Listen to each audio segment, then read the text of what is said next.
Imagine opening your mailbox on an ordinary Tuesday morning. Bills, advertisements, catalogues, and then a plain white envelope, no return address, your name typed in block letters across the front. You open it. Inside, a single sheet of paper, typed, anonymous, and it contains something that makes your blood run cold, a secret, your secret, something you've never told anyone, something only you should know. Now imagine that letter threatens to expose that secret to everyone in your town, unless you do exactly what it says. For most of us, this is the stuff of nightmares, a violation we can barely comprehend. But for the residents of Circleville, Ohio, this nightmare was real, and it lasted for 20 years. Starting in 1976, someone began sending anonymous letters to the people of this small Ohio town. Letters that revealed affairs, exposed business dealings, unveiled family secrets. The writer seemed to know everything about everyone, what they did, where they went, who they saw, what they said behind closed doors. The letters were threatening, they were relentless, and they destroyed lives. One person became the primary target, a school bus driver named Mary Gillispie. The letters accused her of having an affair with her boss. They demanded she end the relationship. They threatened to expose her to the entire community. Mary denied the accusations, but the letters didn't stop. They escalated. Signs appeared along her bus route. Public, humiliating accusations for students and parents to see. Her husband, Ron, began receiving letters too. He became increasingly distraught. Then, on August 19, 1977, Ron Gillispie was found dead in his pickup truck. A single gunshot wound. Police ruled it an accident. Mary never believed it. And here's the thing. After Ron's death, the letters didn't stop. They kept coming. For years, thousands of them, terrorizing Mary and dozens of other residents. In 1983, someone rigged a loaded gun to a sign along Mary's bus route, a booby trap designed to kill her and make it look like an accident. When authorities investigated, the evidence led them to a suspect, Paul Freshour, Mary's own brother-in-law. Paul was arrested, tried, convicted, sentenced to prison. Case closed. The terror was over. Except it wasn't. Because while Paul Freshour sat in a prison cell, the letters kept coming. Same style, same threats, same targets. If Paul was locked away, who was writing the letters? That question has haunted Circleville, Ohio for decades. And today, we're going to investigate every twist, every piece of evidence, every theory in one of the most perplexing mysteries in American crime history. This is the story of the Circleville letters. Welcome to Forgotten Crime HQ. I'm here to investigate cold cases and forgotten crimes that have slipped through the cracks of time. Cases that deserve answers. Cases that still haunt the communities they touched. And cases that reveal something important about justice, truth, and the human capacity for both good and evil. This is the first episode of the Ohio Forgotten Files, a series dedicated to unsolved mysteries and forgotten crimes right here in the Buckeye State. And we're starting with one of the most bizarre, most perplexing, and most disturbing cases in Ohio history, the Circleville letters. Now, you might be wondering why this case matters. After all, it happened decades ago. The man convicted of attempted murder served his time and died years ago. The letters stopped in 1994. Why revisit it now? Here's why. First, because this case was never truly solved. Yes, Paul Freshour was convicted. Yes, he went to prison. But the central question, who really wrote those letters, remains unanswered. And the evidence, when you examine it closely, raises serious doubts about whether the right person was convicted. Second, because the victims of this case, particularly Mary Gillispie, lived the rest of their lives without closure, without answers, without justice. Mary deserved better. Ron Gillispie deserved better.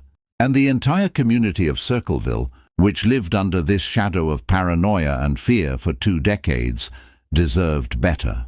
And third, because this case reveals something deeply unsettling about human nature, about how anonymity can be weaponized, about how secrets can be used to destroy lives, and about how an entire community can be held hostage by one person with a typewriter and a mailbox. By the end of this investigation, you'll understand the complete timeline of the Circleville letters. You'll know who the key players were. You'll see the evidence that convicted Paul Freshour and the evidence that suggests he might have been innocent. You'll hear the theories, examine the contradictions, and encounter the questions that still have no answers. And then I'm going to ask you what you think happened, because this is a case that needs fresh eyes, modern perspectives, new theories, and maybe, just maybe, someone watching this will know something, will remember something, will connect a dot that no one else has connected. So let's begin at the beginning. Let's go back to Circleville, Ohio in 1976. Circleville, Ohio. Population in 1976, just under 14,000 people. A small town in Pickaway County, about 25 miles south of Columbus. Founded in 1810, named for the circular earthworks built by ancient Native Americans centuries before European settlers arrived. By the 1970s, Circleville was the kind of town where everyone knew everyone, where families had lived for generations, where you couldn't walk down Main Street without running into someone you went to high school with, someone you worked with, someone you saw at church on Sunday.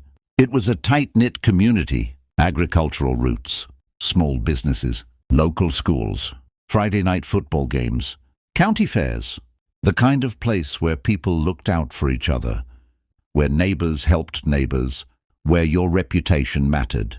And that's important to understand, because reputation was currency in a town like Circleville. What people thought of you, what they said about you, what they believed about your character, it mattered. It affected your business, your social standing, your family's place in the community. In a town that small, everyone has a role, everyone has a reputation to maintain, and everyone has secrets. In 19th Circleville was peaceful, safe, the kind of place where people still left their doors unlocked at night, where children played outside until dark without parents worrying, where crime meant vandalism or petty theft, not violence.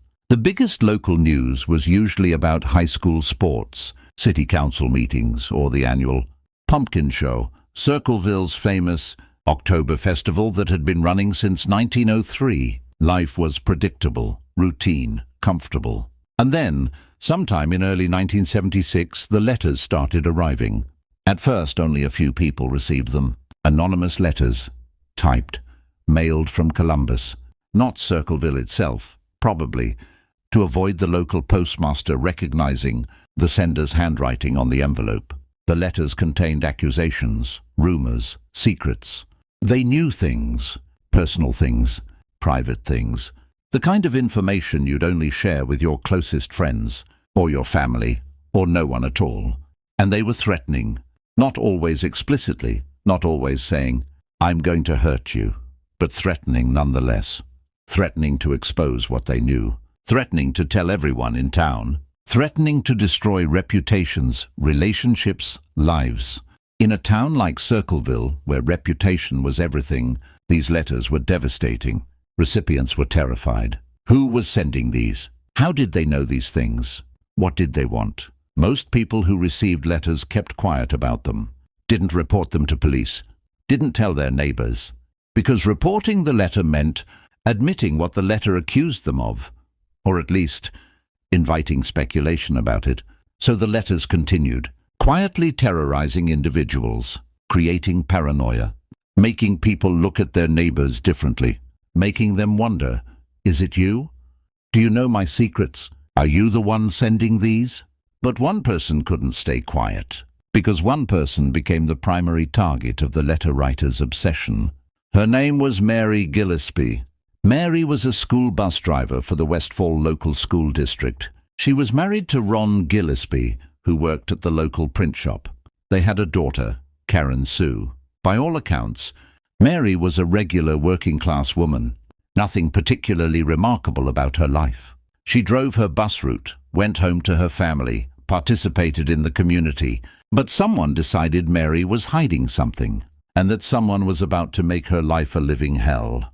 The letters Mary received accused her of having an affair with her boss, Gordon Massey, the superintendent of the Westfall local school district.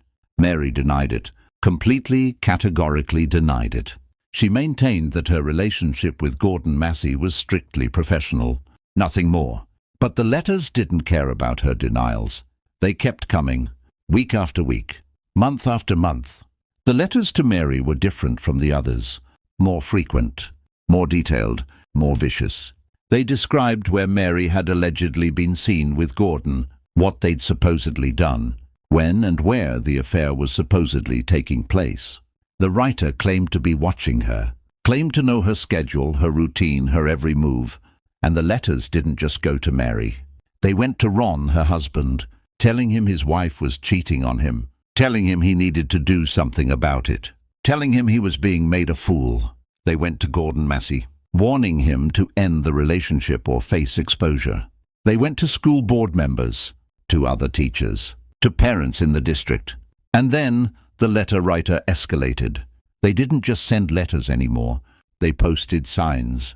Along Mary's school bus route, County Line Road, the route she drove every single day, cardboard signs started appearing, posted on telephone poles, stuck in the ground along the roadside, visible to anyone driving by, and the signs said the same things the letters did. Accusations about Mary and Gordon Massey, claims about the affair, public, humiliating, impossible to ignore. Mary had to drive past these signs every day, with students on her bus, with parents at bus stops seeing them, with the entire community witnessing her humiliation.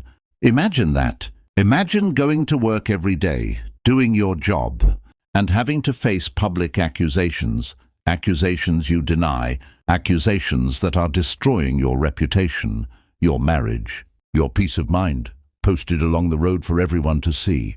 Mary reported the letters to police. She reported the signs. But what could they do? The letters were anonymous. No fingerprints. No way to trace the typewriter.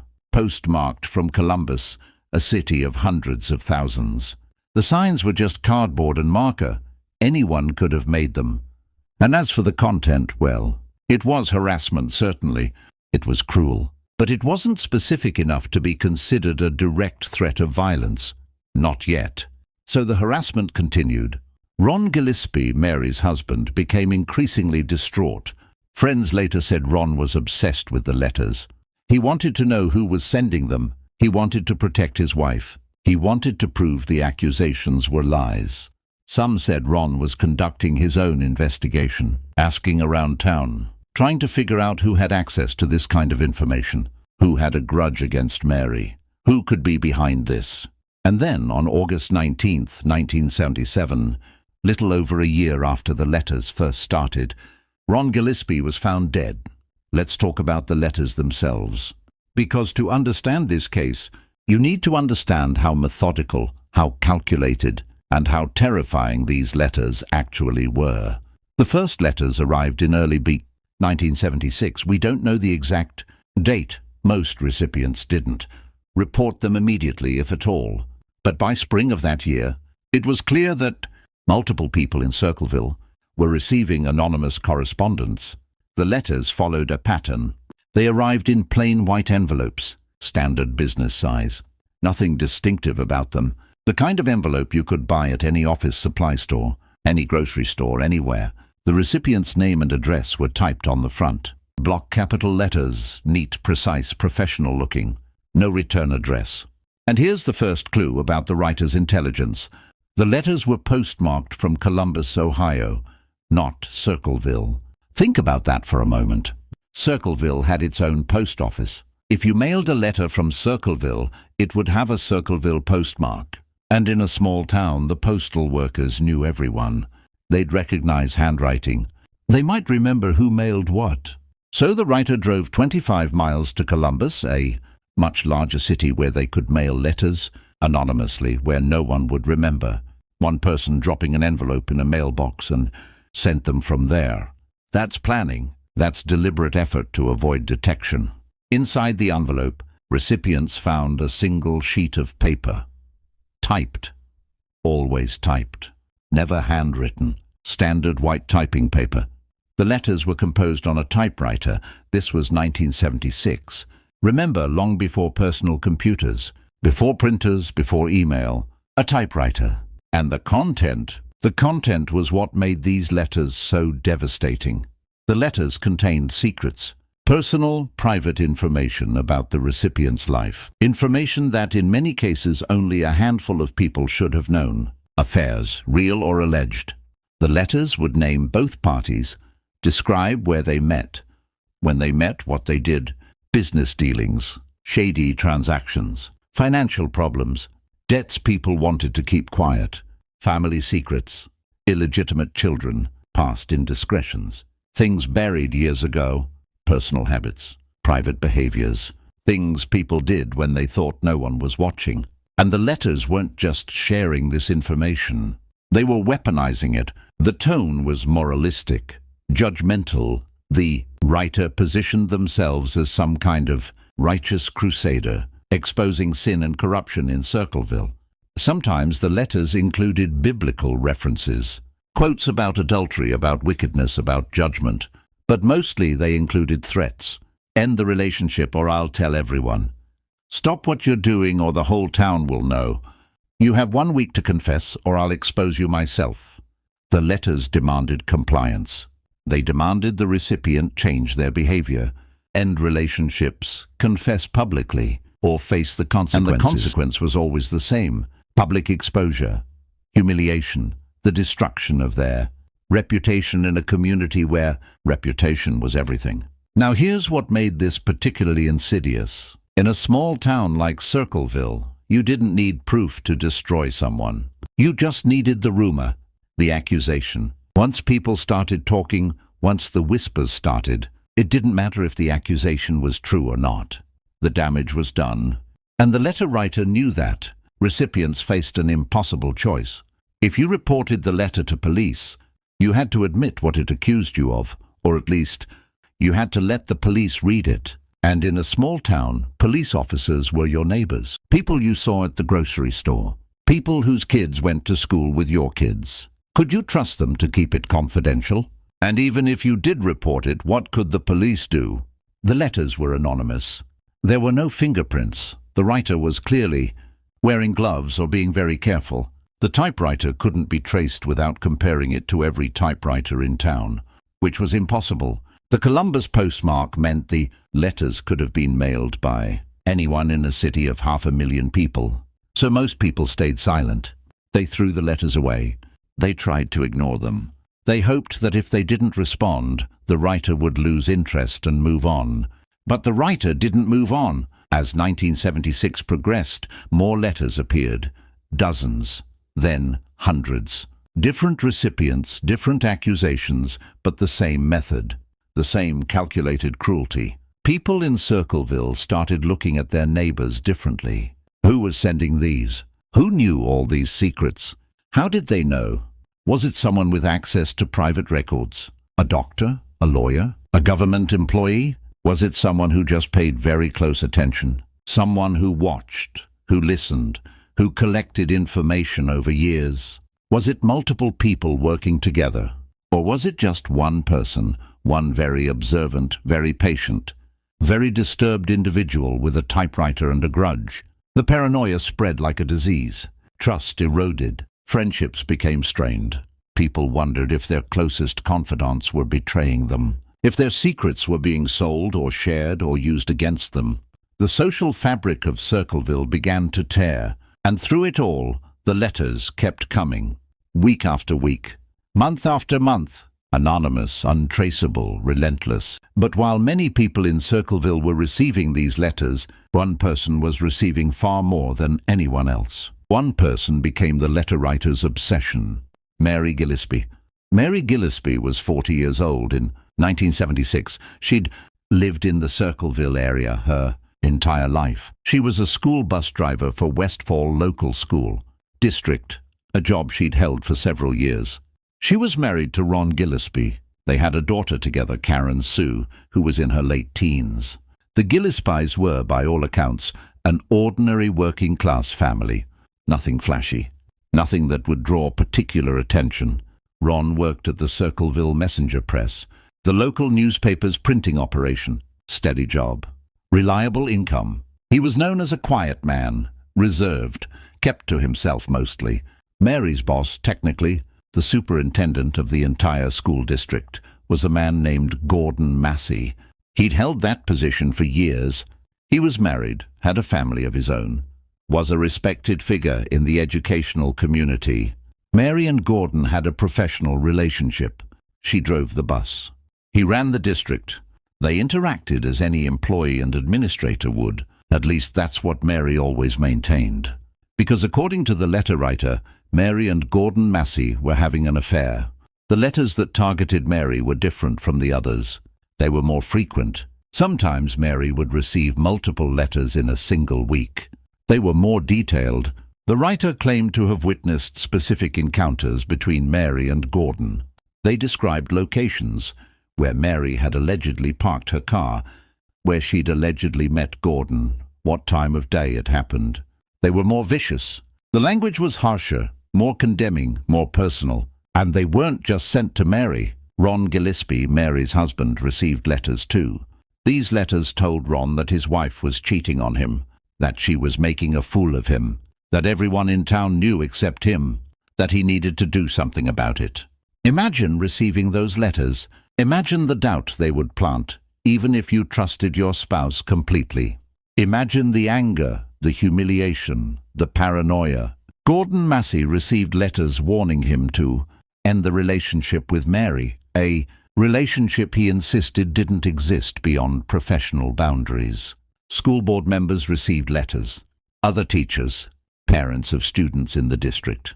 The letter writer was trying to create a scandal, trying to force a public confrontation, trying to destroy Mary's reputation, her marriage, possibly even her job. And then came the signs. Mary's bus route included County Line Road, a rural road on the outskirts of the district. Every day she drove that route, picking up students, dropping them off, following the same path. And one day she noticed a sign, cardboard, handmade, posted on a telephone pole along her route. The sign accused her of having an affair with Gordon Massey. It wasn't hidden. It wasn't subtle. It was right there, visible to anyone driving by, visible to the students on her bus, visible to parents waiting at bus stops. Mary took it down. The next day there was another sign, a different location, but the same accusation. She took that one down too. More signs appeared. Along her route, along roads she frequently traveled, always the same message: Mary Gillispie is having an affair with Gordon Massey. Think about the psychology of this. The letters were private torment, but the signs were public humiliation. The writer wasn't content to terrorize Mary in private anymore. They wanted everyone to know.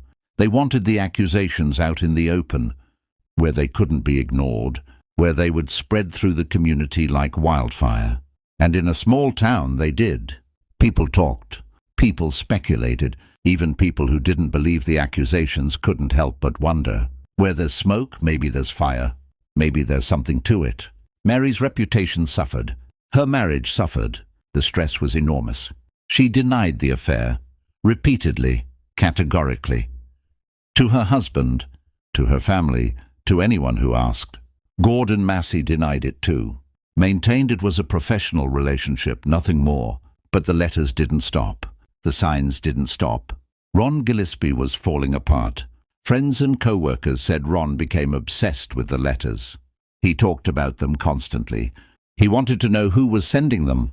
He wanted to catch them, to stop them, to make them pay for what they were doing to his family. Some people said Ron was conducting his own investigation, asking around town, trying to figure out who had a grudge against Mary, who might know intimate details about their lives, who had the time, the access, the motive to do this. Others said Ron was drinking more, that the stress was getting to him, that he wasn't sleeping, that he was angry all the time.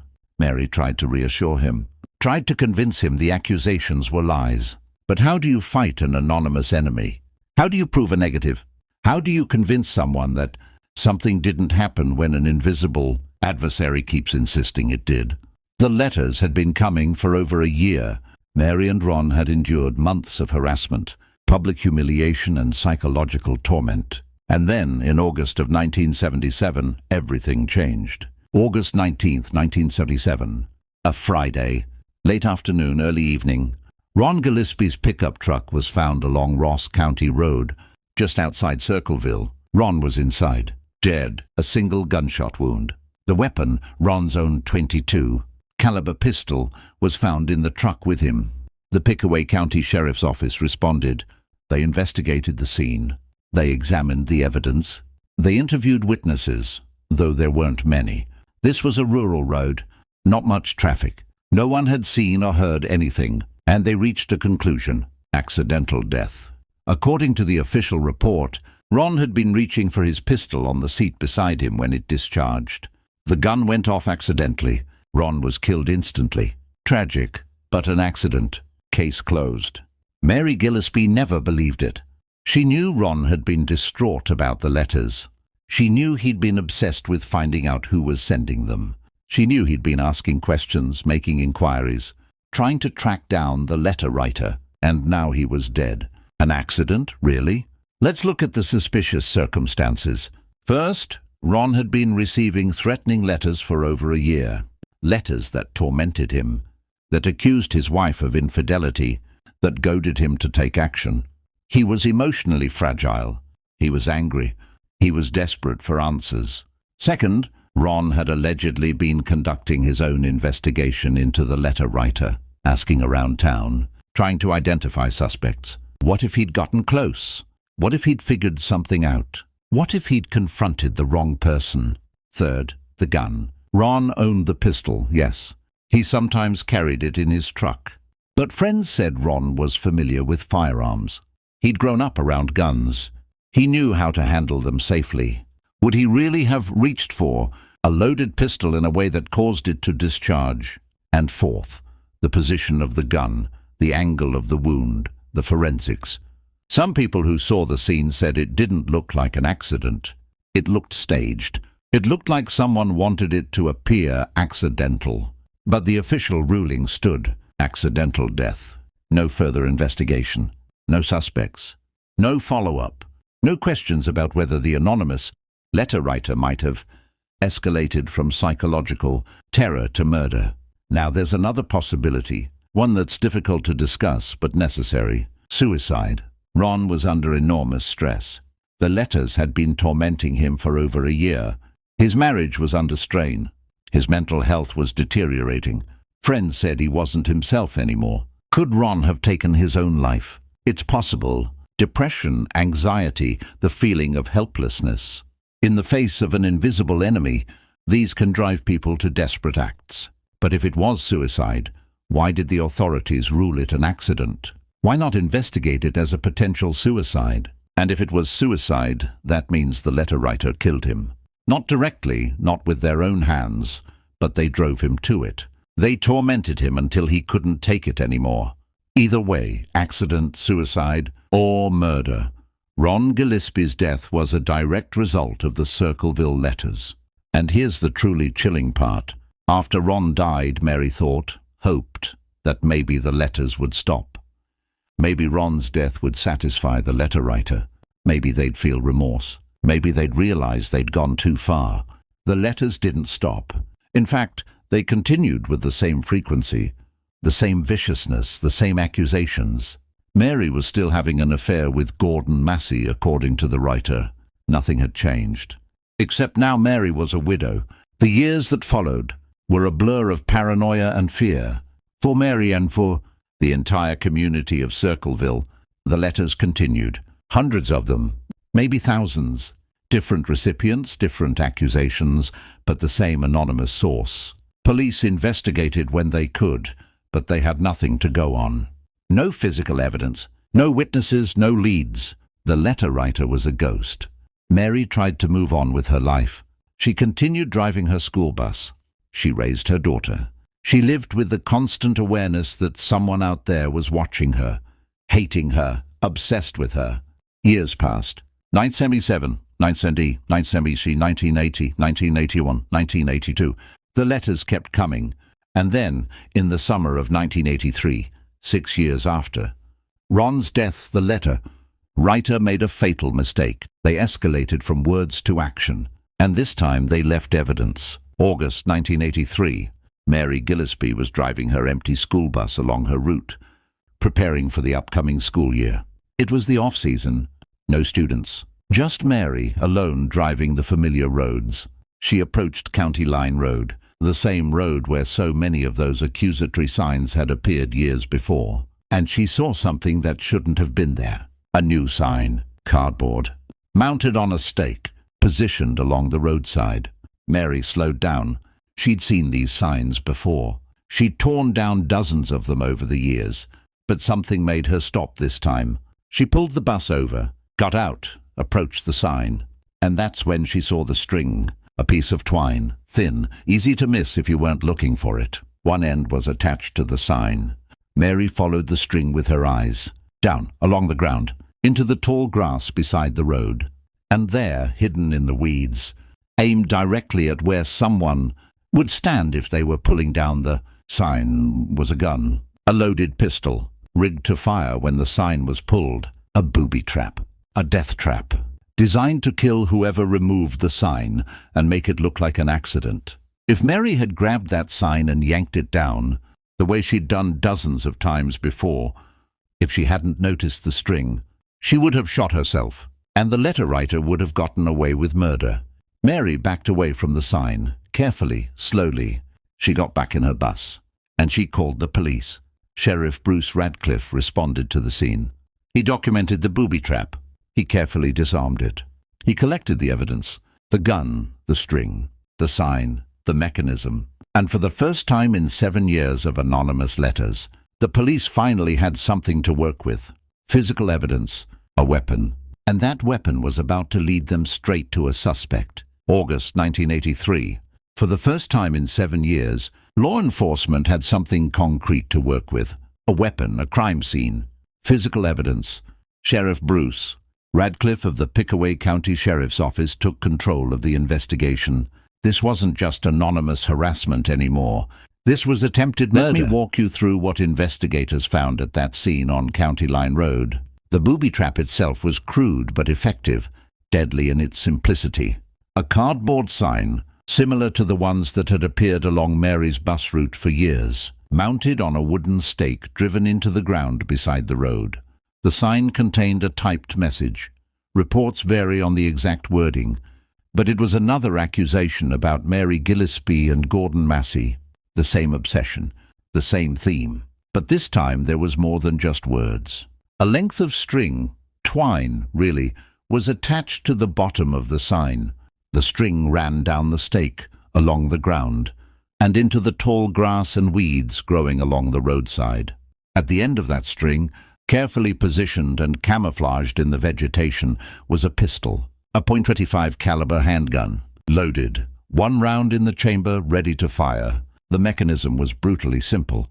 The gun was positioned at an angle, aimed upward, roughly at chest or head, height for someone standing and reaching down to pull up the sign. The string was attached to the trigger. When someone grabbed the sign and pulled it from the ground, the string would pull tight. The trigger would be pulled, the gun would fire, and whoever was removing the sign would be shot at close range, in a vital area. It would have looked like an accident.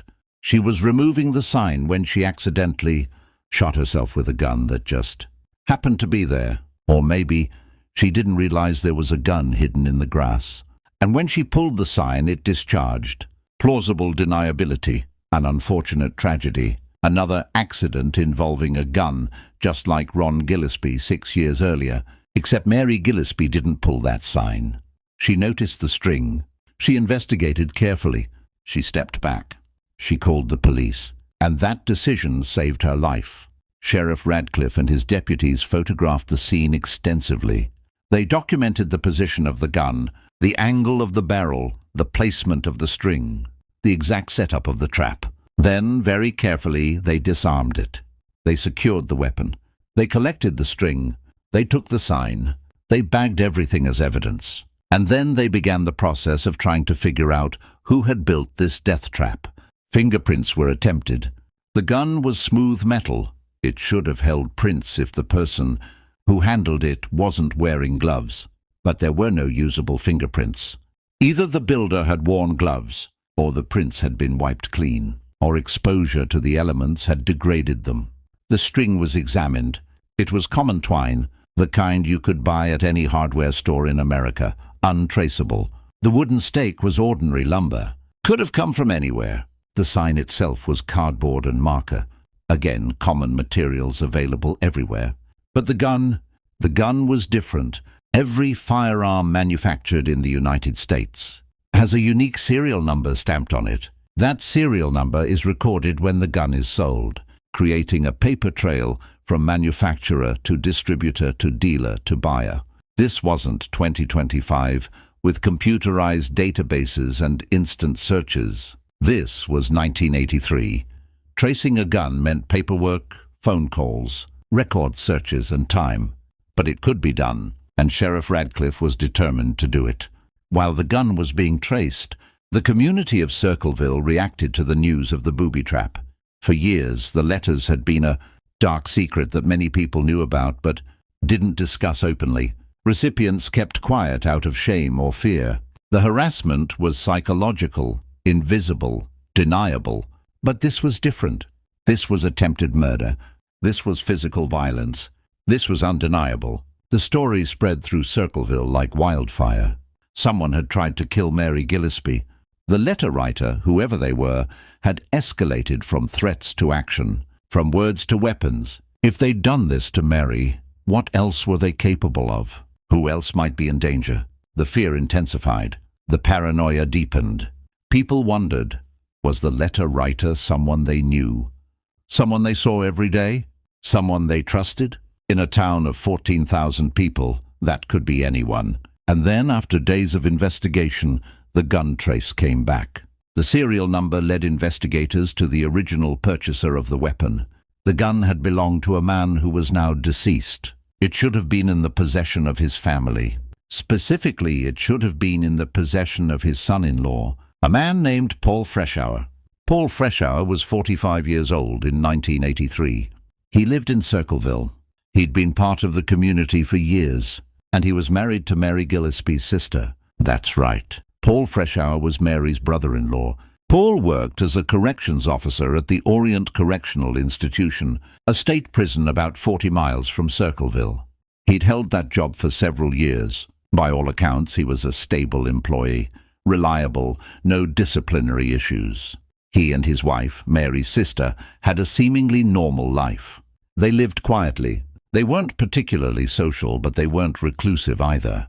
There was no obvious animosity between Paul and Mary, no public feuds, no known conflicts, which made what happened next all the more shocking. When Sheriff Radcliffe learned that the gun traced back to Paul Freshour's family, he immediately focused the investigation on Paul. The gun had belonged to Paul's late father-in-law. After his death, the gun should have been inherited by family members, including Paul, who had married into the family. Paul was questioned. Where was the gun? Did he still have it? When was the last time he'd seen it? Paul's response was complicated. He claimed he didn't know where the gun was. He said it had been in the family's possession after his father-in-law died, but he couldn't account for its current location. He suggested it might have been stolen or lost or taken by another family member. He denied any involvement in the booby trap. He denied writing the anonymous letters. He had no idea how the gun ended up rigged to a sign along Mary Gillispie's bus route. But Sheriff Radcliffe wasn't convinced. The gun connection was damning. It wasn't just some random weapon purchased anonymously. It was a specific firearm with a direct link to Paul Freshour's family. How did it get there? If it had been stolen, why hadn't Paul reported it missing?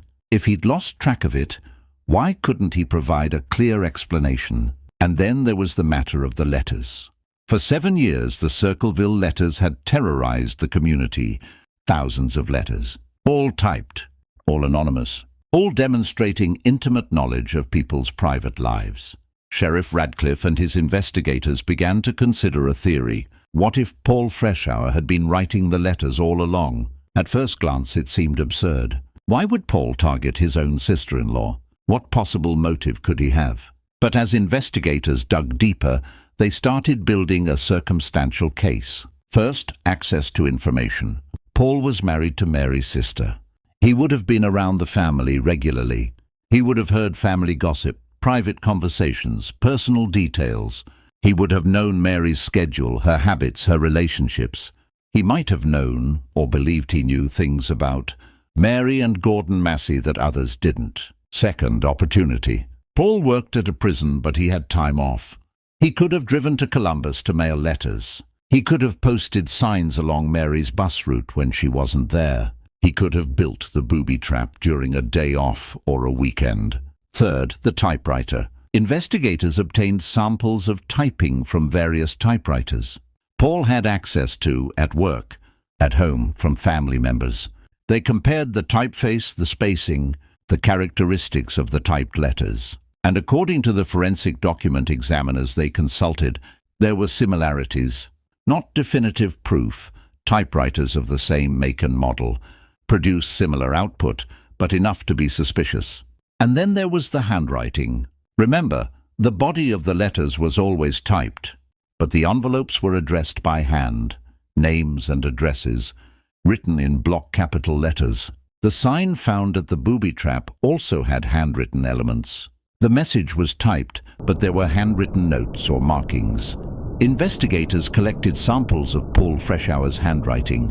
They compared it to the writing on the envelopes and the sign. And here's where the case against Paul became serious. A forensic document examiner, an expert in handwriting analysis, was brought in to evaluate the evidence. This examiner compared Paul's known handwriting samples to the anonymous writing on the letters and the sign, and the examiner concluded that, in their professional opinion, the handwriting matched. Paul Freshour, they said, had written the envelopes. Paul Freshour had written on the sign. Paul Freshour was the Circleville letter writer. Now we need to talk about handwriting analysis for a moment, because this is important. In 1983, handwriting analysis was considered a legitimate forensic science. Document examiners testified in courts across the country. Their conclusions carried significant weight. But here's what we know now in 2025, that they didn't fully understand then. Handwriting analysis is not as reliable as we once thought. It's subjective. It depends on the examiner's training, experience, and interpretation. Two examiners looking at the same samples might reach different conclusions. It has no standardized error rate. Unlike DNA analysis, where we can quantify the probability of a match, handwriting analysis can't give you precise odds. It's been the basis of wrongful convictions. People have gone to prison, some have been executed based on handwriting evidence that was later proven to be flawed or outright wrong. But in 1983, when Paul Freshour was being investigated, this wasn't common knowledge. The examiner said the handwriting matched, and that was enough for Sheriff Radcliffe. The case against Paul was circumstantial. There was no eyewitness. No one had seen him build the booby trap. No one had seen him mail the letters. No one had caught him posting signs. But the combination of evidence was compelling. The gun traced to his family, the handwriting analysis linking him to the letters, the typewriter similarities, his access to information about Mary, his opportunity to commit the crimes. As for motive, that remained unclear. Prosecutors would later suggest various theories: family tensions, personal grudges, psychological issues, obsession. But Paul never admitted to a motive, because Paul never admitted to the crimes. On September 15, 1983, less than a month after the booby trap was discovered, Paul Freshour was arrested. He was charged with attempted murder. Notably, he was not charged with writing the thousands of anonymous letters. There was no specific law against sending anonymous letters that merely contained accusations or threats without explicit violence.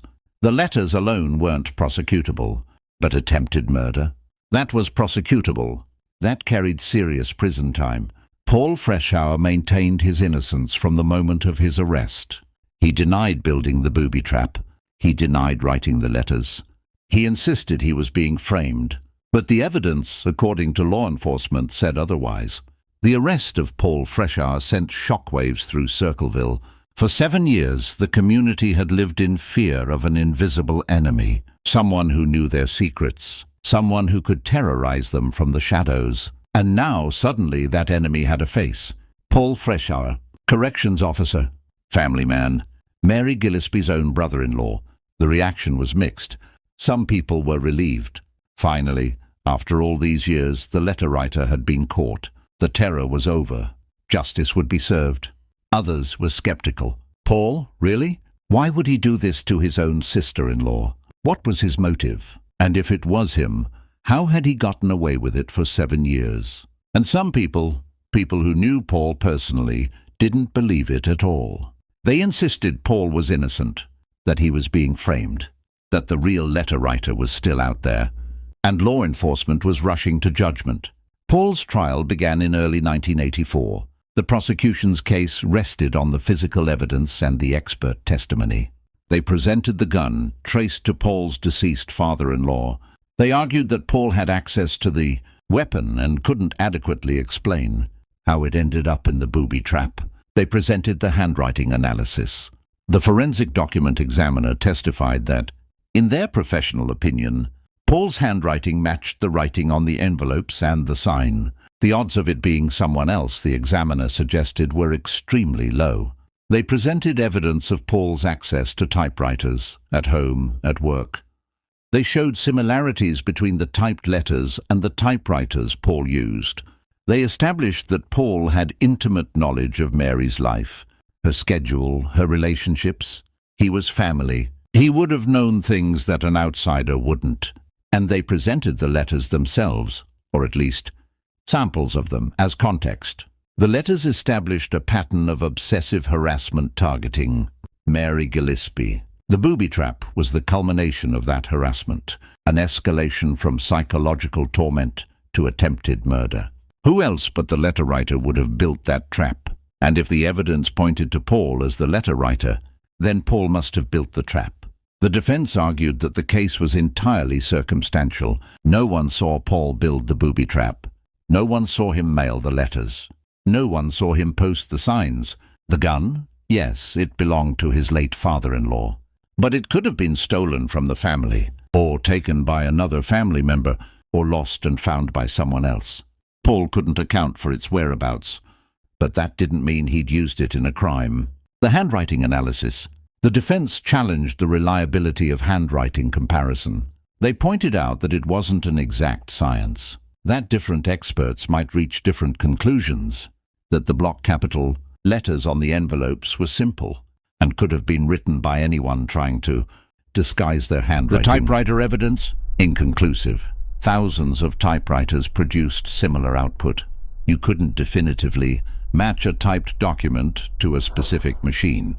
Without more sophisticated analysis than was available in 1983. As for motive, the defense argued that there wasn't one.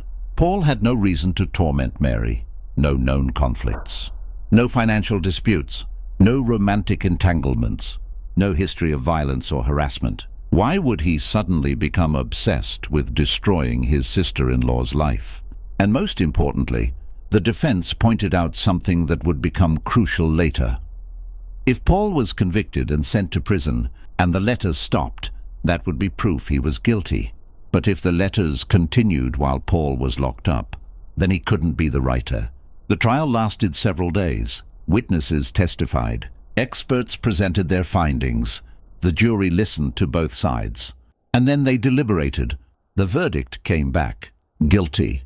Paul Freshour was convicted of attempted murder. The jury believed the evidence. They believed the handwriting analysis. They believed the gun connection. They believed Paul had built the booby trap designed to kill Mary Gillispie. Sentencing followed shortly after. Paul was sentenced to 7 to 25 years in prison, 7 years minimum. 25 years maximum, depending on parole eligibility and behavior. For a man in his mid-40s with no prior criminal record, this was a devastating sentence. If he served the minimum, he'd be in his early 50s when released. If he served closer to the maximum, he'd be an old man. Paul Freshour was transported to the Lima Correctional Institution in Lima, Ohio, about 100 miles northwest of Circleville. He was processed, assigned a cell, began serving his sentence, and he continued every single day to maintain his innocence. In Circleville, the community began to breathe easier. The letter writer was behind bars. The terror was over. Mary Gillispie could finally move on with her life. She could drive her bus route without fear. She could live without constantly looking over her shoulder. The case was closed. Justice had been served. Except, do you remember what the defense said during the trial? If the letters continue while Paul is in prison, then he can't be the writer. Well, the letters continued. While Paul Freshour sat in a maximum security prison cell, while every piece of his mail was monitored, while he had no access to typewriters, or postage, or the outside world beyond supervised visits, the Circleville letters kept coming. Same style, same accusations, same targets, same postmarks from Columbus. Mary Gillispie received letters. Other residents of Circleville received letters. The harassment didn't stop. It didn't even slow down. How is that possible? If Paul Freshour was locked in a prison cell, monitored 24 hours a day, with no way to mail letters undetected, then who was writing them? Was Paul innocent? Had they convicted the wrong man? Did Paul have an accomplice who continued the letters while he was in prison? Was there a copycat, someone who started writing similar letters after Paul's arrest? Or was something even stranger going on? This question, this impossible, maddening question, would haunt the Circleville letters case for the next decade. And it's a question that, even today, has never been satisfactorily answered, because the story doesn't end with Paul's conviction. In many ways, that's where the real mystery begins. Let's go back for a moment and look more closely at what happened during Paul Freshour's trial, because understanding the conviction is crucial to understanding why the letters continuing from prison is so significant. The trial took place in early 1984, just a few months after Paul's arrest. The prosecution's entire case rested on connecting Paul to the booby trap. And to do that, they needed to establish that Paul was the letter writer, because the booby trap was clearly connected to the letters. Same obsession with Mary Gillispie. Same accusations, same style. The prosecutor argued that the evidence formed a clear chain. First, the gun. The .25 caliber pistol used in the booby trap had belonged to Paul's deceased father-in-law. After his death, the gun should have been in the family's possession. Paul had access to it. When questioned, Paul couldn't provide a satisfactory explanation for how the gun ended up rigged to that sign on County Line Road. He claimed he didn't know where it was. Maybe it was stolen. Maybe another family member had it. Maybe it was lost. But the prosecution argued, isn't it convenient that this family gun, a gun Paul had access to, just happened to be used in an attempted murder of Paul's sister-in-law? Second, the handwriting. The forensic document examiner testified that Paul's handwriting matched the handwriting on the envelopes and on elements of the booby trap sign. The examiner walked the jury through the comparison, pointed out similarities in letter formation, spacing, slant, pressure, explained their methodology, and concluded, with professional certainty, that Paul Freshour had written those addresses. Paul Freshour had written on that sign. The probability of it being someone else, they testified, was extremely low. Third, the typewriter. While they couldn't definitively match the typed letters to a specific machine, investigators had examined typewriters Paul had access to at home, at work, through family members. The typeface and characteristics were consistent with the letters. Not proof, but consistent. Fourth, access and knowledge. Paul was family. He was married to Mary's sister. He would have been present at family gatherings, dinners, conversations. He would have heard gossip. He would have known about Mary's work schedule, her relationship with Gordon Massey, her daily routines. He had the insider information that the letter writer clearly possessed. And fifth, opportunity. Paul worked as a corrections officer, but he had days off. He had time to drive to Columbus and mail letters. He had time to post signs along Mary's bus route. He had time to build a booby trap. The prosecution painted a picture of a man obsessed with his sister-in-law, a man who, for reasons unclear, had decided to destroy her life. A man who had harassed her for years with anonymous letters and then, when that wasn't enough, had tried to kill her. The defense countered with their own argument. They pointed out that the entire case was circumstantial. Not a single piece of direct evidence connected Paul to the booby trap or the letters. No one saw him build the trap. No one saw him mail a letter. No one saw him post a sign. No fingerprints were found on the gun, the string, or any component of the booby trap. The gun? Yes, it belonged to his late father-in-law, but it could have been taken by someone else. Stolen from the family. Lost and found. There were multiple family members who potentially had access to it. Paul couldn't explain its whereabouts, but inability to explain isn't proof of guilt. The handwriting analysis? The defense challenged its reliability. They brought up the fact that handwriting comparison is subjective, that different examiners might reach different conclusions, that the block capital letters on the envelopes were simple, generic, anyone could have written them, especially if they were trying to disguise their handwriting. The defense argued that the prosecution's expert was making assumptions based on limited samples and that handwriting analysis wasn't the exact science the prosecution claimed it to be. The typewriter evidence? Inconclusive at best. Thousands of typewriters of the same make and model would produce similar output. You couldn't definitively say this letter came from this specific machine without more sophisticated analysis. Access to information. Paul was family, yes, but so were other people.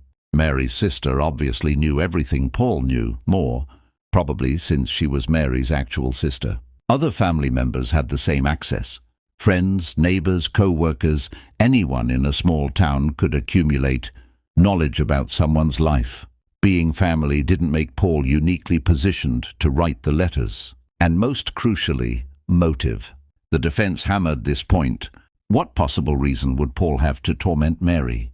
There was no evidence of any conflict between them. No financial disputes. No romantic entanglement. No history of animosity. No known triggers that would explain years of obsessive harassment. The prosecution suggested vague theories, family tensions, psychological issues, personal grudges, but they couldn't point to anything concrete. Paul had no motive, and without motive, without a reason why he would do this, how could the jury be certain he was guilty? The trial came down to this question. Was the circumstantial evidence, the gun, the handwriting analysis, the access, the opportunity, enough to convict Paul Freshour beyond a reasonable doubt?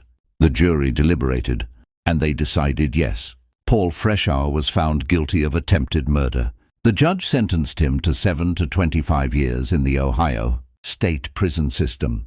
Paul was taken into custody immediately, and as he was led out of the courtroom, Paul turned to his family, to his wife, to anyone who would listen, and he said what he would continue to say for the rest of his life. I didn't do this. I'm innocent. Someone is framing me. Paul Freshour was transferred to the Lima Correctional Institution in November 1984.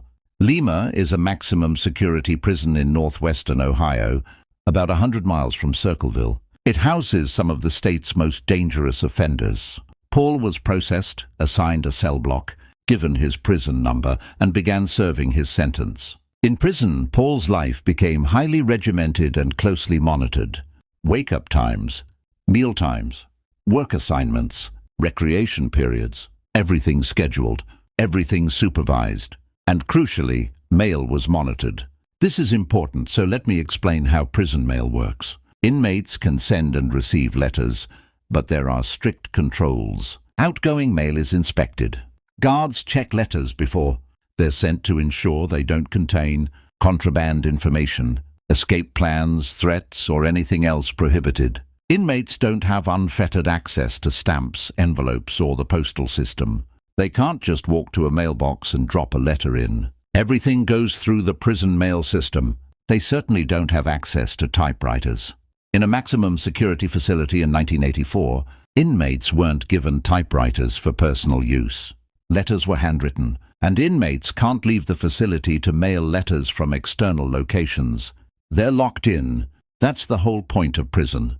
So when Paul Freshour entered Lima Correctional Institution in late 1984, his ability to send anonymous letters, if he had ever been sending them, should have ended completely. The letters should have stopped. They didn't. In early 1985, while Paul had been incarcerated for several months, the letters started arriving again. Mary Gillispie received one. Other residents of Circleville received them. Same format, same style, same typewritten text on white paper in plain envelopes, same block capital letters addressing the envelopes, same accusations, same threats, same obsessive focus on Mary Gillispie and Gordon Massey, same postmarks from Columbus, Ohio. At first there was confusion. How was this possible? Paul was in prison. He was the one convicted of attempted murder. The jury had concluded he was the letter writer. He'd been removed from society, locked away. The letters should have stopped, but they hadn't. Mary contacted the authorities. Other recipients did the same. Sheriff Radcliffe was notified. Prison officials at Lima were contacted. They investigated Paul's activities. They examined his mail, both incoming and outgoing. They questioned guards. They reviewed visitor logs, and they found nothing. There was no evidence that Paul was sending letters from prison. No evidence that he was coordinating with someone on the outside. No evidence that he had smuggled letters out through visitors. No evidence of anything. Paul himself, when questioned, pointed to the letters as proof of his innocence. "I told you," he said. "I told you I didn't write them. I told you someone was framing me, and now you have proof. I'm locked in here. I can't possibly be sending these.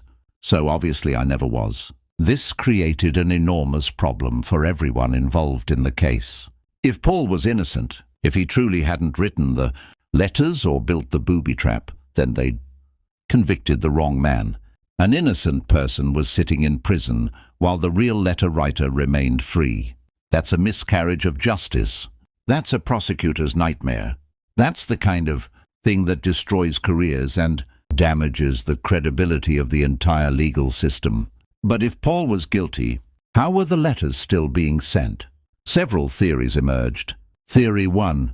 Paul had an accomplice. Maybe Paul hadn't been working alone all these years. Maybe there was someone else, a partner, a co-conspirator, who had been helping him write and send the letters. When Paul was arrested and convicted, this accomplice continued the campaign on their own. This theory had some logic to it. It would explain how the letters continued in Paul's absence.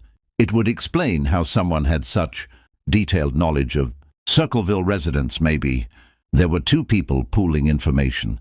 But it also had problems. Who was this accomplice? Paul's wife? She consistently maintained his innocence and seemed genuinely shocked by his conviction. Other family members? None showed any signs of involvement. Friends? Paul didn't have a wide social circle. And if there was an accomplice, why didn't Paul reveal them? He was in prison for attempted murder. If he could point to someone else and say they were involved, it might help his case. Why protect an accomplice who had let him take the fall? Theory 2. There was a copycat. Maybe the original letter writer, whether it was Paul or someone else, had inspired an imitator. After Paul's arrest and the publicity surrounding the trial, someone else in Circleville decided to continue the letters. Not because they were connected to Paul, but because they wanted to keep the fear going, or because they had their own grudges to air, or just because they enjoyed the chaos. This theory also had some merit. Copycat crimes happen.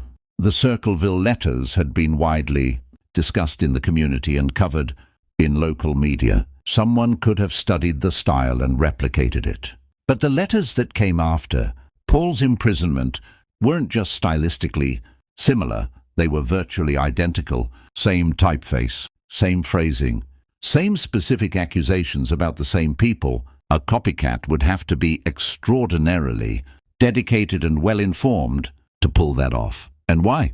What would motivate someone to take on that role? Theory 3.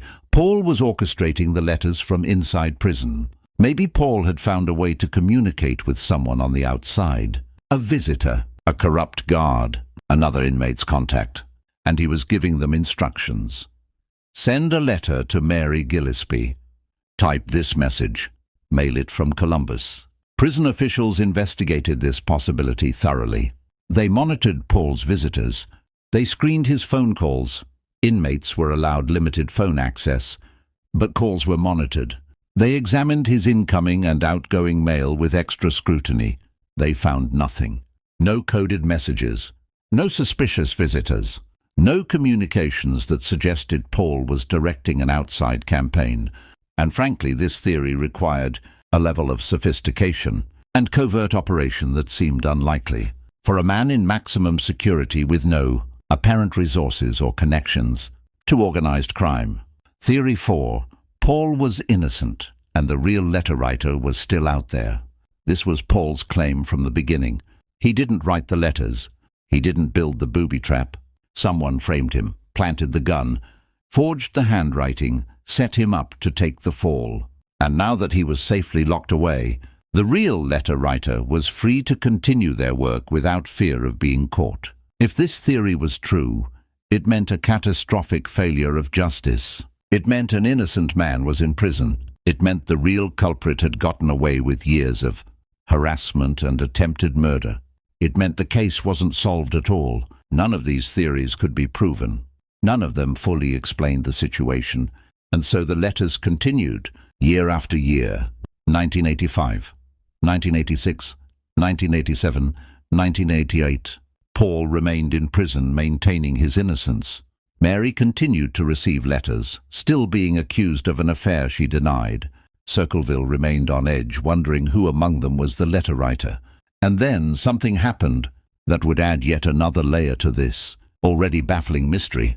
In the early 1990s, the frequency of the letters began to decrease. They didn't stop completely, but they became less common. Weeks would go by without a letter, then months. By 1993, they were rare. And in 1994, they stopped entirely. 1994. After 18 years of terrorizing Circleville, the letters finally ended. No more anonymous envelopes. No more typed accusations. No more threats. Silence. Why? What happened in 1994 that made the letter writer finally stop? In 1994, after serving 10 years of his sentence, Paul Freshour was released from prison on parole. Think about that. For 10 years, while Paul was in prison, the letters continued. And then, within months of Paul's release, the letters stopped. Was that just a coincidence? Or does the timing suggest something more? Let's take a step back and analyze what we know. We have a series of facts that seem to contradict each other, and somehow we need to make sense of them. Fact 1. Paul Freshour was convicted of attempted murder based on a gun traced to his family, handwriting analysis linking him to the letters, access to information about Mary, opportunity to commit the crimes. Fact 2. While Paul was in maximum security prison, with his mail monitored and no access to typewriters or the postal system, the letters continued in the exact same style with the exact same content. Fact 3. The letters stopped in 1994, shortly after Paul was released from prison. How do we reconcile these facts? Let me walk you through the most plausible explanations based on the evidence we have. Explanation 1. Paul was guilty and he had an accomplice who lost interest. Under this scenario, Paul was the primary letter writer before his arrest. He built the booby trap. He was correctly convicted, but he wasn't working alone. Someone else, a partner we never identified, was helping him. When Paul went to prison, the accomplice continued sending letters to maintain the illusion that Paul was innocent. Look, the letters are still coming, so it can't be Paul. But over time, the accomplice lost interest. The campaign had been going on for nearly 2 decades. Paul was in prison and wouldn't be getting out anytime soon. What was the point? So the letters gradually tapered off and eventually stopped in the early 1990s. Then Paul was released in 1994. By that point, the letters had already ended, so their stopping didn't directly coincide with his release. That's just confirmation bias, seeing a pattern where there isn't one.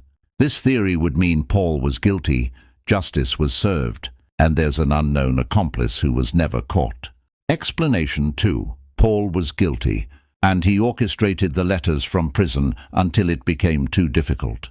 Under this scenario, Paul found a way to continue directing the letter campaign from inside prison, through coded messages, through a visitor, through some method that prison officials never detected. He kept it up for years, trying to create doubt about his conviction. But eventually it became too risky or too difficult to maintain. Prison officials were watching him. The effort required was too great. The people helping him on the outside backed out, so the letters stopped before his release. This theory also concludes Paul was guilty. Explanation 3. There was a copycat who eventually stopped.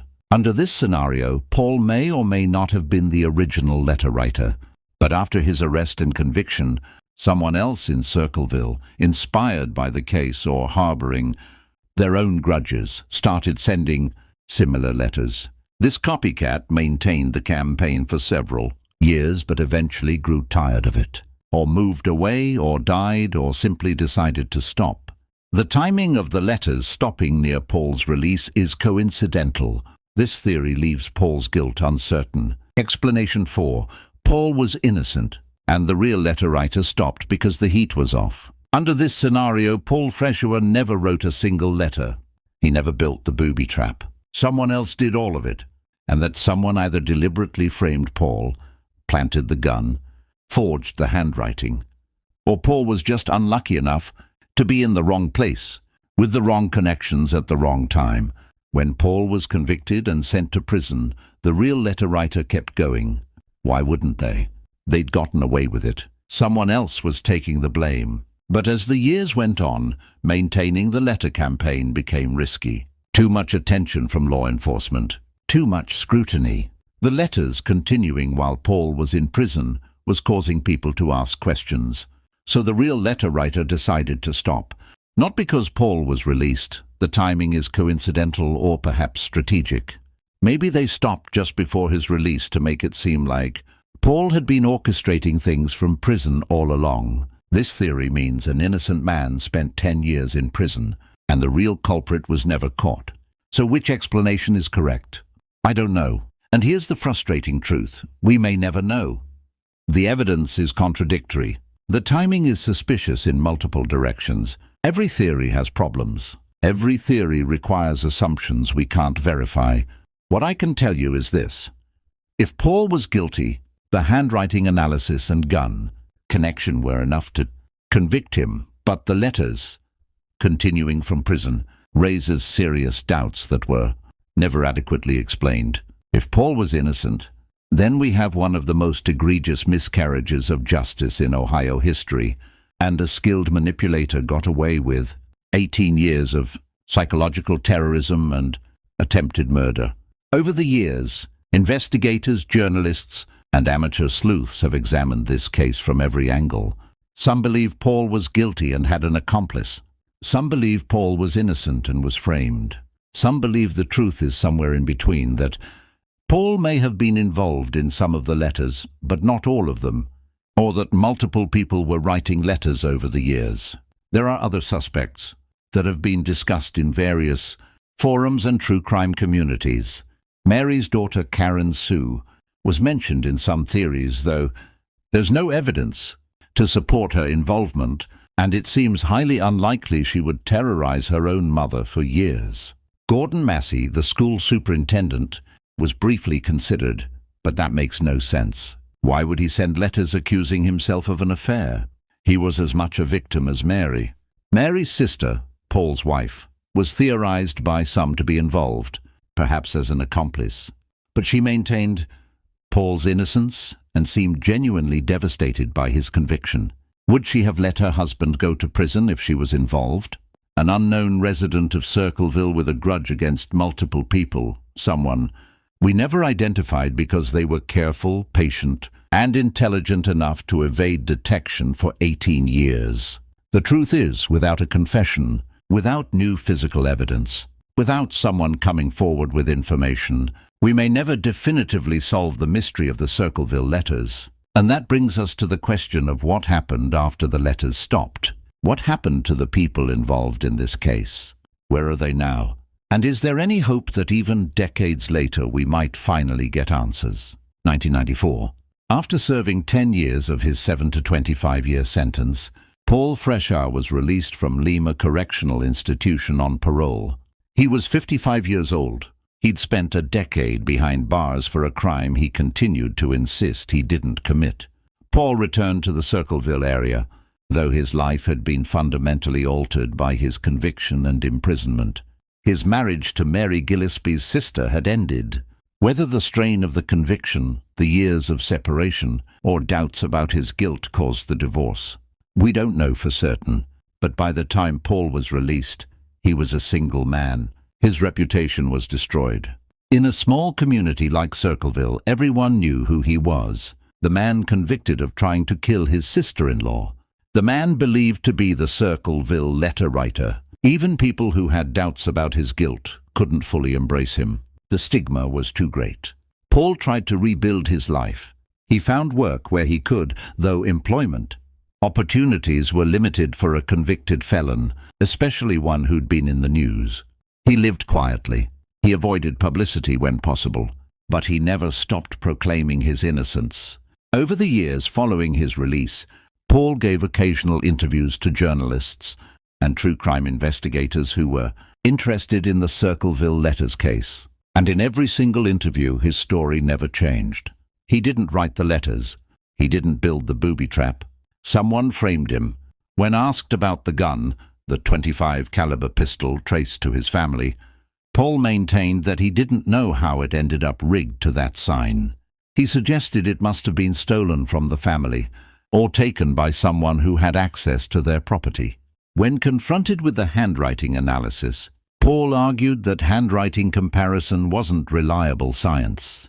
He pointed out that many people had been wrongfully convicted based on flawed forensic techniques, and he believed he was one of them. When asked about the timing, the fact that the letters stopped around the time of his release, Paul had an answer for that too. He said the real letter writer had finally achieved what they wanted. They'd framed him. They'd gotten him convicted.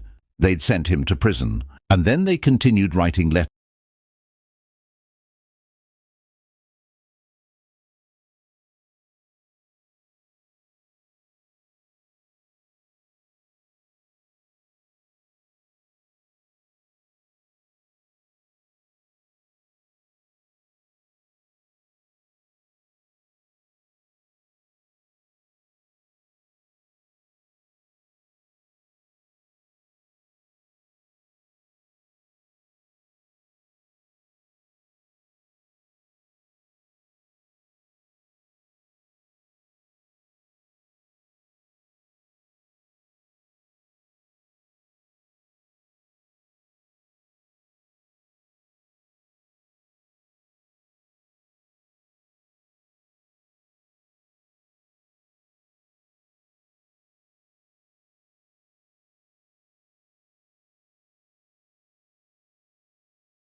for years. Mary took those questions with her when she passed away.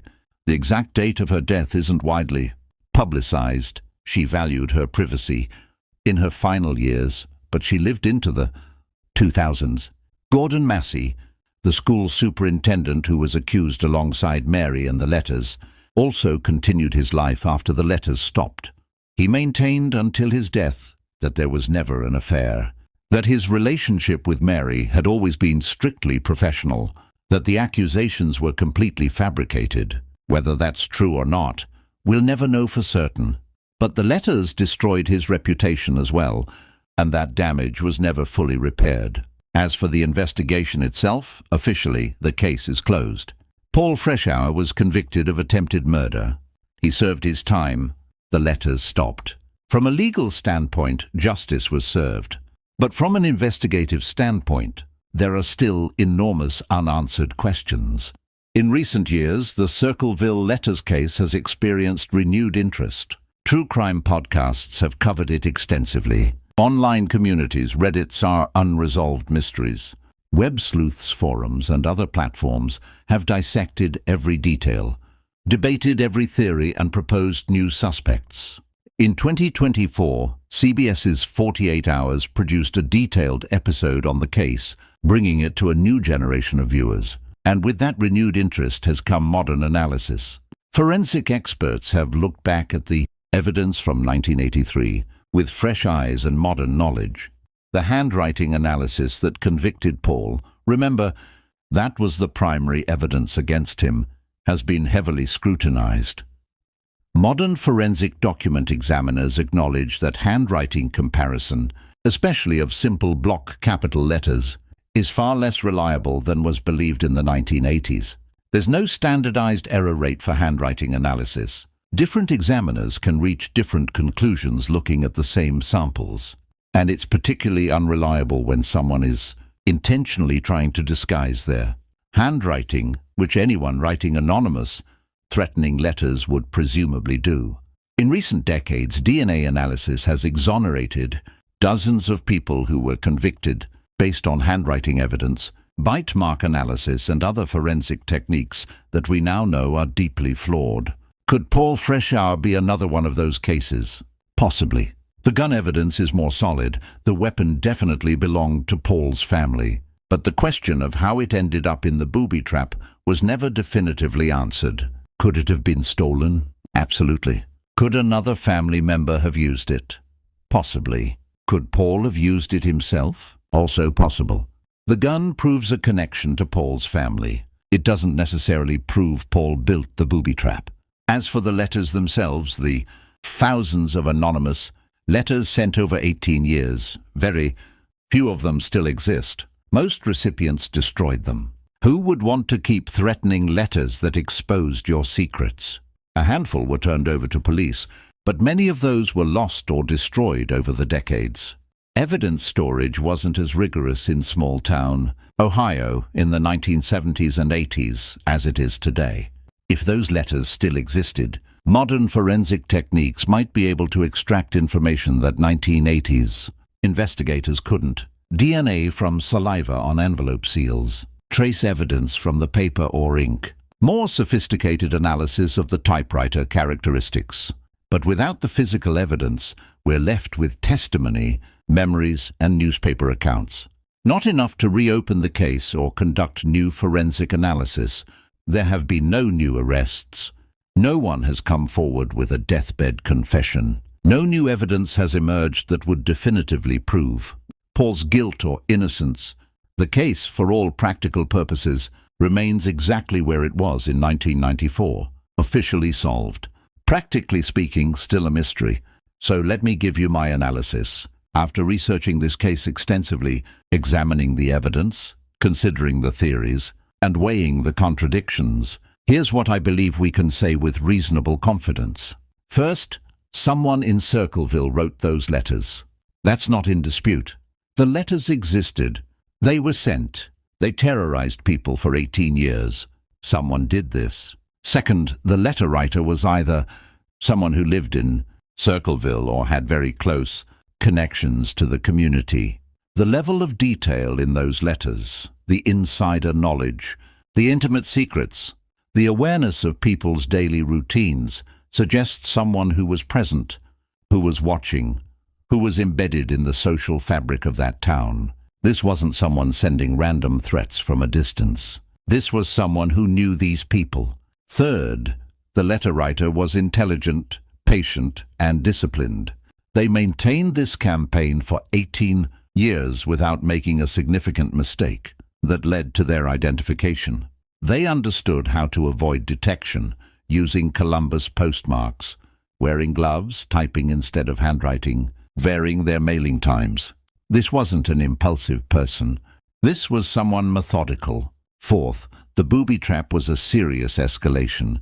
Whether the same person who wrote the letters built the trap, or whether someone else was inspired by the letters to attempt murder, that trap was designed to kill, and it nearly worked.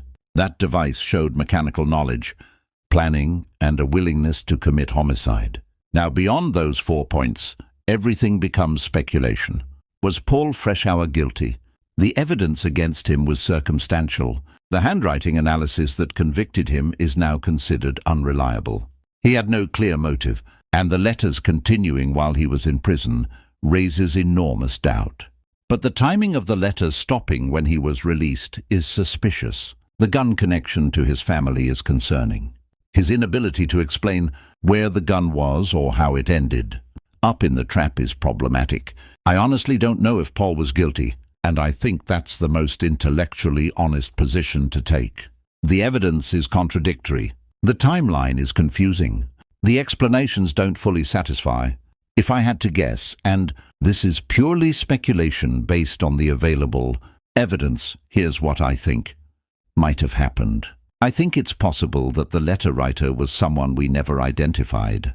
Someone who had a deep grudge against multiple people in Circleville, including Mary Gillispie. This person conducted their campaign for years, carefully avoiding detection. When the booby trap investigation began and led to Paul Freshour, I think this person saw an opportunity. Paul was connected to Mary through family. He had potential access to the gun. He looked suspicious. Maybe the real letter writer planted evidence. Maybe they made sure the investigation pointed toward Paul. Maybe they just got lucky that Paul couldn't explain the gun's whereabouts. Paul was arrested and convicted. The real letter writer, now safely in the clear with someone else taking the blame, continued sending letters to maintain confusion and doubt. Look, Paul's in prison and the letters are still coming. He must be innocent. But eventually, continuing the letters became too risky or too much effort. The letter writer was getting older. The grudges that motivated them had faded. The satisfaction of the campaign had diminished. So they stopped. And the timing just happened to be around Paul's release, which created that final layer of ambiguity. That's my theory. But it's just a theory. I can't prove it. It could be completely wrong, or maybe Paul was guilty, and he did have an accomplice who eventually stopped. Or maybe Paul was guilty, and he found a way to orchestrate letters from prison that investigators never discovered. Or maybe there was a copycat who took over after Paul's arrest. The truth is, we may never know for certain. And perhaps that's the most disturbing aspect of the Circleville letters. Not just that someone terrorized a community for 18 years, not just that someone tried to commit murder and may have gotten away with it, but that the mystery remains unsolved, that an innocent man may have spent 10 years in prison, that the guilty party may have lived out their life in freedom, never facing justice. That's the haunting legacy of this case. The Circleville letters case is a reminder that not every mystery has a neat resolution. Not every crime is solved. Not every villain is caught. Sometimes we're left with questions, with theories, with frustration. But cases like this also remind us why investigation matters, why we keep asking questions, why we don't accept easy answers when the evidence doesn't support them. Mary Gillispie deserved better than 18 years of terror. Ron Gillispie deserved better than a suspicious death ruled accidental. Paul Freshour, if he was innocent, deserved better than 10 years in prison for a crime he didn't commit. And the community of Circleville deserved better than 2 decades of paranoia and fear. So here's what I want to ask you. What do you think happened? Do you believe Paul Freshour was guilty? That he wrote the letters and built the booby trap, and somehow continued the campaign from prison? Or do you believe he was innocent? That he was framed or just unlucky, and the real letter writer is still unknown?